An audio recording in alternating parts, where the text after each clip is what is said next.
Joan,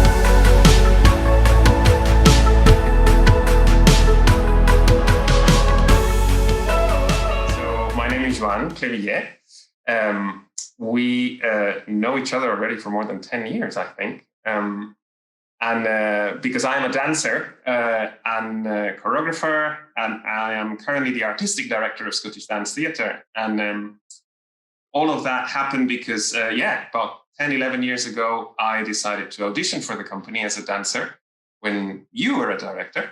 And you took me into the company, and here we are 10 years later. And you brought with you a huge history of dance experience, that changed and evolved the company, which has been wonderful. And I'm Janet, and we've known each other, since then.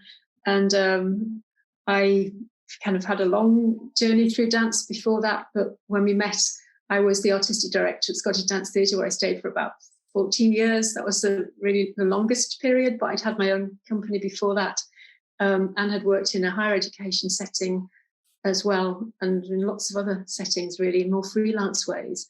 And when I left the company, it was for one last job, that was to work with Northern School of Contemporary Dance, where I stayed for 8 years, which again was more than I imagined.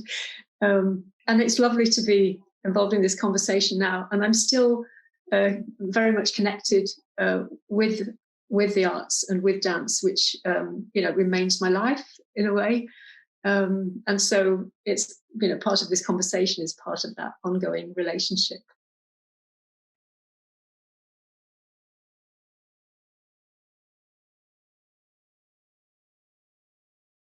Did it all begin? For me, as a child, I had the opportunity to try it, and to try music, piano lessons, and then to choose one, because I can do both. And I was the one that chose dance, and I was always dancing and imagining dances and making them. And so from really early on, I realised that it was both it was a strength. It was a great thing to know what you wanted to do from really early on. But then I also wondered later on, at different points in my life, was it a shame because I put myself down a narrow road? But I was lucky to find a way to study in dance and to be able to create dance. And I think as I grew up, I realised that not only was it my first way to express myself, but that it was a really powerful art form, and that connects people, that can empower people and help you your life evolve and keep developing and learning. And what about you, Joanne? I stumbled into dance really much, I think, later. So I was 15, 16 years old, and I was doing amateur dramatics at high school, drama. And a friend said, "Oh, there is this summer school, and they do musical theatre. They do dance. There's drama, singing, tap." And I thought, "Oh wow, that sounds amazing." I had no idea that you could go and learn that. It had never occurred to me. And I had watched musicals as a child in Barcelona, where I grew up with my mother. But it was something that, was definitely something that happened in movies and that the Americans did somehow, but not something that you could go and try and do. And I went in signed up for 2 weeks, and never came out. I loved it. And when you talk about that power, how powerful it is. It was a little bit like that, like a discovery of something that I remember thinking, where has this been? Like, how can I have missed this until now? And I was so amazed at the beauty of bodies moving in those incredible ways, and the poetry of it. And I think also maybe what hooked me is that I was 15, 16 years old, and I had always been really not very good at PE or anything that had to do with physicality. I had played tennis. I was a disaster. I was terrible at football, terrible at basketball, hated competition, anything like that. I played rugby for a year, didn't quite work either. And then suddenly I found a way to be physical and to connect to my body, but that wasn't competitive or wasn't about proving anything. It was about expressing myself and connecting with others. Also because it's a way for me to, I think, understand the world and understand myself. And I often, when I have a question about the world, that's what my piece ends up being about somehow, or I just use dance, or through dance, I try and understand the world better and myself better. I think you're sort of describing the importance of dance at the same time. It's something you recognise for you, and that, and then we see the huge significance and power of it. And I definitely agree with that feeling of, I've definitely sometimes thought, oh yeah, this seems like a natural closure point in life, and therefore, is it a point to turn direction and do something different? And then I've sort of felt like I'm a bit on this overgrown path, and you can't see where it's going, but it's constantly fascinating because you're still learning through dance, and you can still see things happening and connecting with people that interest you. And sometimes, like, for example, the thought of going in a more academic direction when I was in a university situation, and seeing that as a kind of a wall that could be really interesting, but I'm on a path that's so interesting. So I could climb that wall. I could see I'd need a ladder. I need to build the skills. But why would I do it? Because I'm going around the side of the wall, but on this path that's much more interesting, in a liminal space that's much more interesting. Yeah. I think we both share a passion around the purpose of our work, that we're talking about following our own curiosity, but I can do that on my own. I can do that in my bedroom. In terms of the feeling a strong, the power of dance and the way that I can talk, I can create something, and I can do that with and for communities.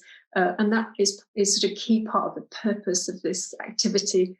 And I think, we've got our artistic community, and we have the communities around us. And what's happening, I know with Scottish Dance Theatre, we started with our local community. We saw ourselves as local and international because we wanted to go out into the world, which is something that's is coming back to me a lot at the moment now in more lockdowns current situation, and how we can do that. But I love that. I think when I first started to make dance, I was trying to create work that, first of all, my parents, who had let me do what I wanted to do and sort of helped me to go and do it, would understand, because they had no idea what it was that I did, but it was the thing I thought was really important. But also I realised that the work that I made, first of all, very much came out of my place, my sense of place, and the influences around me and the landscapes I saw around me. And therefore, I wanted to talk to my community about it and go, you know what I mean? You get what I see, do you see? And this what I love in going to see work is the feeling of being in a community, if I'm able to sit as part of that audience community for that time, and the feeling of communitas, of this something almost sacred that I feel happens in engagement. And I think, I think, my work's always been, I've always been curious around how I can explore and understand things and make it relevant to my community, connect with my community about it. And also, we all want what we do to reach a broader community. And maybe it can, and that's wonderful. I am also aware that in a situation like this, we have a responsibility as especially with Scottish Dance Theatre as a publicly funded organisation. We are in a sense providing a service, and we talked a lot with the dancers about how we were seeing people upholding, for example, the NHS as this amazing organisation that it is to serve us, and wouldn't it be amazing that the communities would see the arts as well as something that they really care about, and so what's the conversation that we need to have with communities? How do we make that work? As you say, relevant. I think relevance has been on my mind a lot.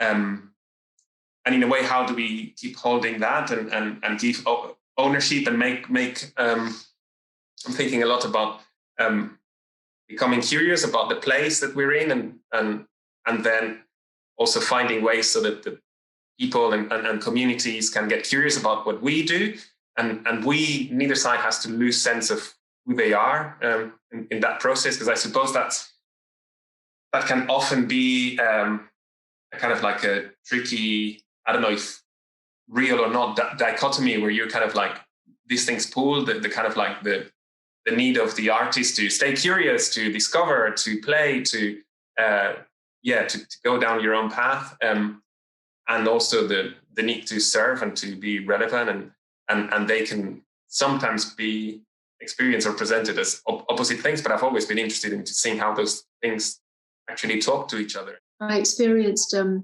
lovely work by Kira Martin, an artist who's from Barnsley, and a show that would have happened indoors at Slunglow Theatre in Leeds went into an outdoor setting in a car park on a Saturday at lunchtime, car park of a pub.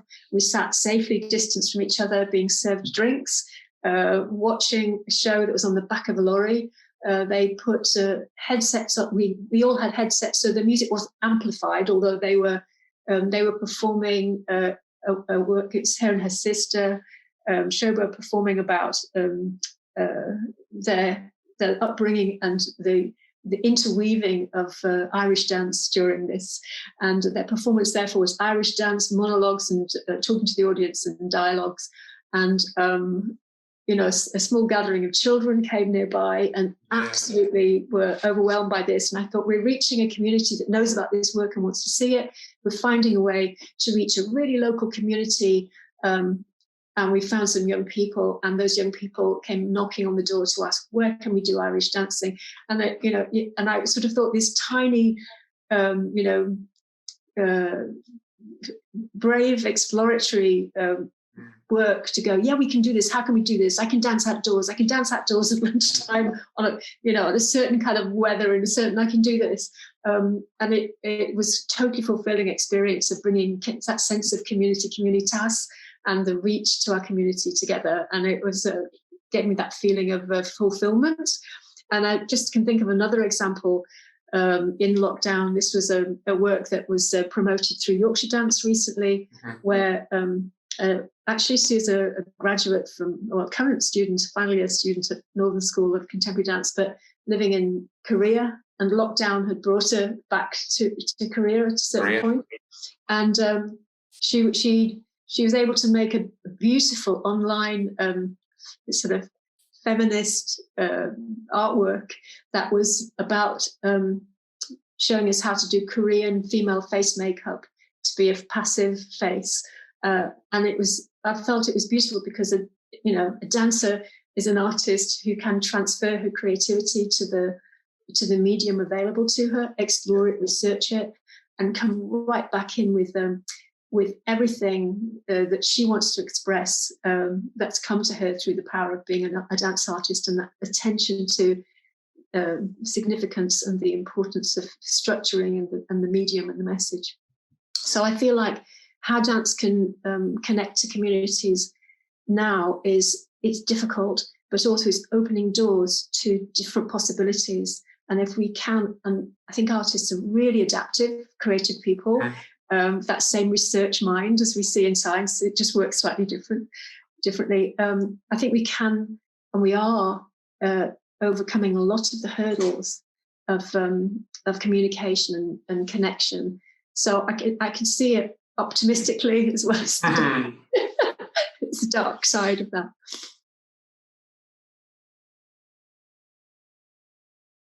For me, leadership and collaboration are very close to each other, and I suppose I've become interested in leadership because I've become interested in collaboration, or as a byproduct of collaboration, because dance, as you were saying before, like it's something, I mean, I suppose you can do it if you're interested in exploring solo work, etc. But generally, it's something really social. You need other people. I just can close myself in the studio and paint or make a sculpture. Like it's a really social art form, I find, and therefore you're always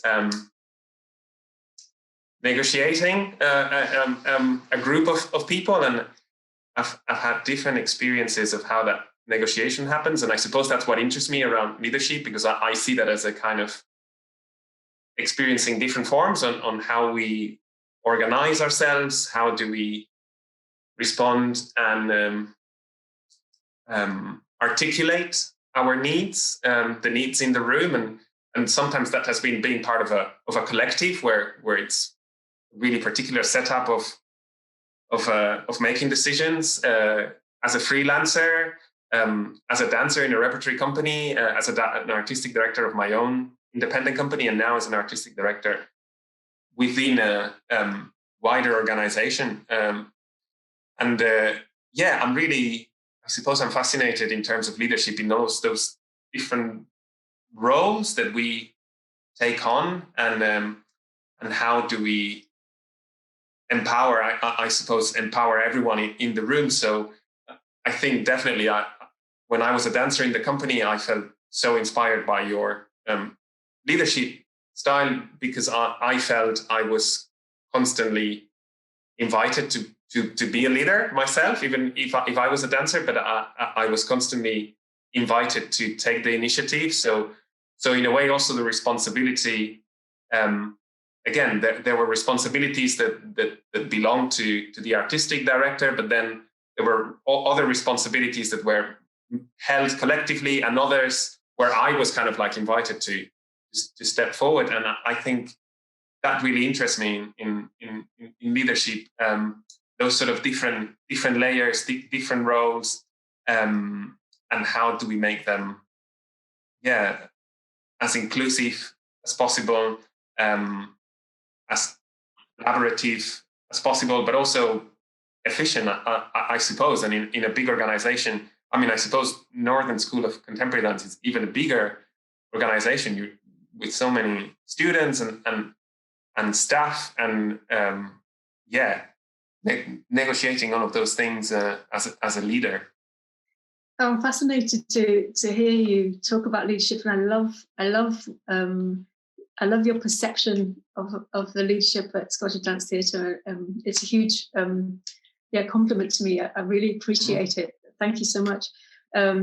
I feel like I stumbled into leadership because I wanted to do something, and I had to do it myself. And I always felt that I was therefore a default leader, because I want to make some dances. And then somebody says, what would you do if you had some more money? And I go, not dance on my own. It's so lonely. Can we have more dancers? And then immediately you're responsible, because you brought those people together, and, you're responsible for them and for their experience and for their well-being. And I think at some point I went on a leadership course, having always been an imposter leader. And I think, similar narrative to your, figuring out about leadership. And I realized what was being taught to us that was of interest was actually borrowing from the arts. It was fascinating. And I thought, hang on, somebody's made leadership a business somewhere as a thing that you teach. And actually, it's got different titles, there's different perspectives on it. It's a whole brand, and we need to go and learn how to do this thing. And I just felt a bit like, hang on, actually, are we not doing rather well in the arts? What are we doing badly? And of course, I had realized from my own experience, when I wasn't comfortable was in hierarchical situations where I couldn't be comfortable because we needed to take care of one ego in the room, and therefore seeing the damage that could do. And I could experience in tiny ways in my own collaborative company where different people were leading, creating their own work. I was thinking, all right, now I can't move. I want to support them. I want to make suggestions, but it's not. I can't. There's no place for me to do it because of their notion of what they think they need to do to, and so kind of learn from both sides of the experience that that for me, like you, I see it as a collaborative thing. It's sort of like a family in a way, the best part of family, not the damage. Where there are tasks to be done, and you shapeshift to fill in the tasks. And I remember somebody taking a photograph of me and thinking it was significant and teasing me about it, cleaning the toilets on tour somewhere in the Highlands of Scottish Dance Theatre. And we just arrived early, me and the crew. There was a lot to do to transform that venue. And my job that day was clearly to clean the toilets. And it was not an issue because you want everyone to, you want to think that everyone would do their part. And I felt like you can take that small scale going into a bigger organization. You can take that small scale thinking and things that I've learned from doing it and from other people, and then reading about it, that actually the more diverse people we can have inside the organization, the more that we can listen to their diverse points of view, the more we can make it better for the whole. And an example of that was, at Scottish Dance Theatre, when we decided that we needed to help serve our Scottish community, to including our disabled artists and disabled people in the community in Scotland, and realising Scottish Dance Theatre had a role in that and we should crack on and do it. And then our agent for change that came to us like an angel in the form of Caroline Bowditch. And the first thing she did was turn herself to the building and go, well, hang on, you need to do this inside the building to make it more accessible. And as soon as we put those buttons that opened those doors at a certain level, I could carry my, cups of coffee and books and research stuff just as well. So we noticed that everything we did, and I noticed it with in Northern School of Contemporary Dance as well, anything that we did to help people be included that had perhaps a special need or something like that, immediately other students would go, hey, can we have that too? That would make me feel. And you think, if in our leadership we think about including all of the voices and the disempowered voices, or then actually it works for everybody. So leadership is a very collaborative thing, and it's a very, as you say, cascaded thing. Everyone is leading. If it's the school and the students are leading in different places because we're all modelling the leadership that we will have in the world as citizens. I think we need institutions. If you're, one of the things I loved most in Scottish Dance Theatre was being able to empower artists, choreographers, by bringing them in and giving them a home for a period of time, everything that they needed to make the work, and trying to put everything around them, the artistic team that they wanted to help them, even selecting the dancers that we'd work with, so that they felt safe in the studio to create their work, that they didn't have to be writing a funding application for this at night, that they didn't have to, and that therefore we could be an enabler for an artist. And I think, I learned in Scotland as well, we were the only funded contemporary dance company. The responsibility for the whole of the sector. We were the only one on a steady peg footing when I went up to different parts of the community and to different parts of the artistic community. How could we serve as a resource, as a pick up the phone and how can I do this, as a, can you advise me on this application? So I think we sort of turned ourselves into a sort of a bigger, I know that a term was thrown in by the government at one point, was it hubs in Scotland, but that was absolutely right, that with our entitlement to have this funding came the responsibility to take everyone with us. And of course, the more we can support other artists and the more we can advocate on their behalf, and the more that we can facilitate communities experiencing a dance, the more that, the more can happen and the better quality of work can happen as well, because we can have more conversations, we can, support people. And so seeing your facility as a resource, and I see arts organisations working so hard to do this, working like mad to do this. And when you can't physically be there, then it's an online resource. The things that have been happening invisibly, but they're bringing people together through amazing networks, artists to work. I think this is what an organisation can't be is an arbiter of taste. Feels as though it can't be one artistic voice, reflecting my catalogue for the spring. But I think I don't see that existing in dance anymore. Maybe I'm ignorant, but I feel in my country fortunate not to experience that. I think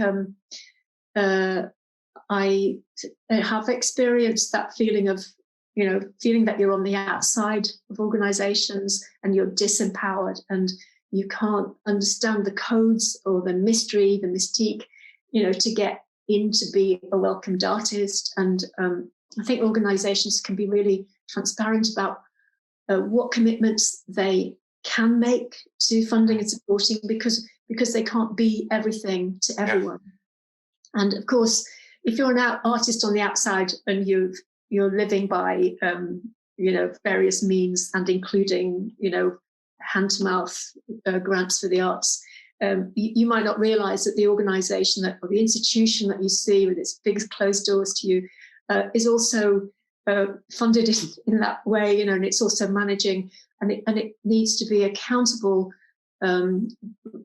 for whatever it's felt that it can reach out and deliver at a certain time, and it's going to be managed against that and valued against that. So I feel as though the more we can have, we can bring artists into organisations so that we can platform them, we can represent them, and we can be in conversation so that we're outward looking and moving moving things forward, then the better. But I feel a little bit that we're living in a difficult time. Sorry, I'm rambling on, but I'll just finish this. Oh, no, it's great. I love listening to you.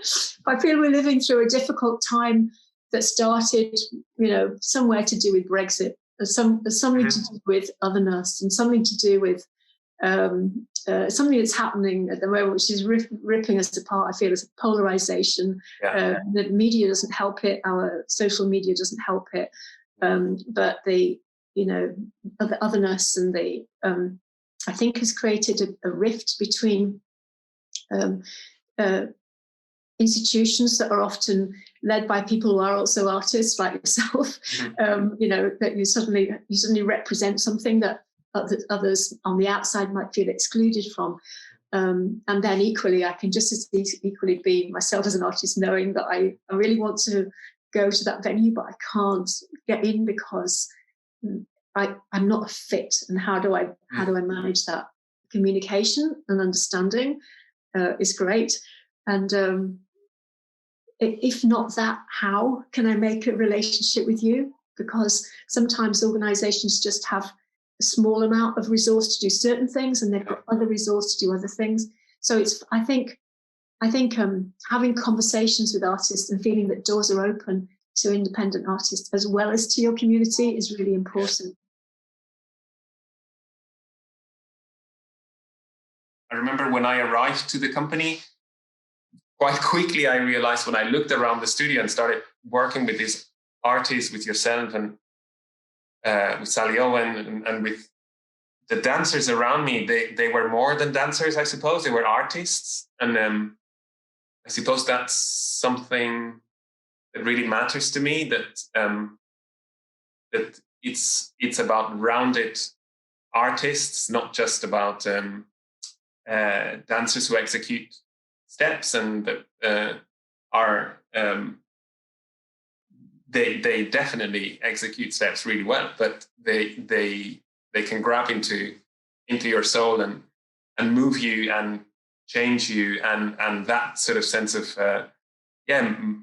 maturity, lived experience, generosity, integrity, all of that, curiosity, investment, all of those things are things that I absolutely associate with Scottish Dance Theatre, and why this company that started as a community company in the 1980s, somewhere really quite isolated, has evolved into being a really special company, and really respected and loved company. And I think it's that. I think there is something about that sense of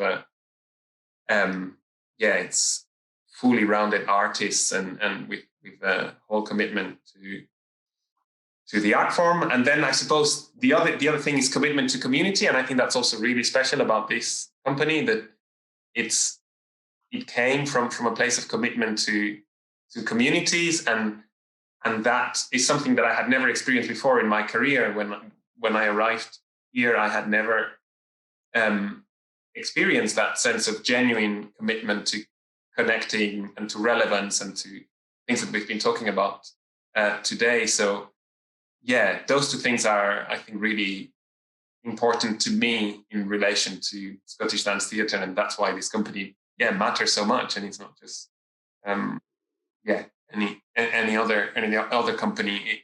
That feels really aligned with my practice and with this place as well. I love those things that you said, and I completely relate to them. And it's funny because for myself, I started off in Leeds at a time when the only dance companies were in London, and that it wasn't anything. So working in the wilderness, if you like, has always been fine. And so when I was attracted up to Scotland, I saw it as a unique situation with apart from the Royal Ballet, and that was a different, that was ballet, was the only place in the UK with a resident dance company in a theatre. And to me, that was a massive thing. It's like a model that you see everywhere in Germany and in other parts of Europe, of course. But I just saw it as a wonderful opportunity, and to be able to, I felt that whenever we were seeking dancers, that wherever the dancers came from, they were people who would be willing to come off the beaten track to a place where the work is the most important thing. So it was kind of delightful to know and to feel safe in the fact that if you offer a job in London, it's a different feeling. Are they there for me? Are they there for us? Are they there for this? Or is it like a great place to be? And actually, Dundee, of course, as we know, is a beautiful city. It's a spectacular placement for city there on the, with the Tay bridges and on the mouth of the river and everywhere you need to go. And I remember when I did feel like I was going to the end of the earth when I first came up to the company. And the city was less developed, and it was in poorer times. And I got a taxi driver just to drive me around before my train after I'd done the interview, and he said, "Of course, there's everything in Dundee." And I loved that about place. It just, I just put my hand on my heart, because I went, okay, so how so? Me, who lived in London, for 50 years, and I'd been in New York and, lived there for years. Okay, so how is it sort of the centre of university? And he said the city has everything. He says we've got the locks, we've got the sea, we've got and then if you need to get out, there's an airport in Aberdeen and there's one in, and it just flipped me around. And I think that thing that you said about being in a place because of the work and the purpose is very special. Equally, Dundee has built its name and its place and its reputation. I felt like it didn't know it had this amazing dance company. Even the theatre didn't know what it had. and how amazing that is. But yeah, these are all hugely special qualities. But I think the fact that it's a company that was big enough to start to serve and to look at and to care about the whole of Scotland is extraordinary, because it's that family size, if you like, the country, and the care, and to, I think it's been able to help lift up other artists and to help build a whole artistic community in Scotland for dance in Scotland, including Dance and Disability, which I'm so proud to have met Caroline in the theatre.